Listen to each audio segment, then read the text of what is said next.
মানুষ আমাকে খোঁচাবে, কষ্ট দেবে, আঘাত করবে, আর দীর্ঘদিন সেটা সহ্য করার পর যখন আমি ফিডব্যাকটা দেবো আর সহ্য করতে না পেরে, তখন অদ্ভুতভাবেই সবাই হয়ে যায় ভিকটিম, আমি হয়ে যাই ভিলেন। আরে আজব! আঘাত করলে আঘাত পেতে শেখো, খোঁচালে খোঁচানিটা নিতে শেখো। সব কিছুই তো দুটো সাইড থাকে, তাই না?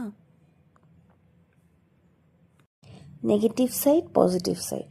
প্রত্যেকটা মানুষের প্রত্যেকটা ঘটনারই একটা নেগেটিভ পজিটিভ থাকে, প্রত্যেকটা ক্রিয়ারই একটা প্রতিক্রিয়া থাকে। তো এটা তো প্রকৃতির নিয়ম, এখানে আমার কি দোষ? তুমি আমার সাথে যেমন করবে আমিও তো তার ফিডব্যাকটা তোমাকে কখনো না কখনো ফেরত তো দেবই, নিশ্চয়ই দেব।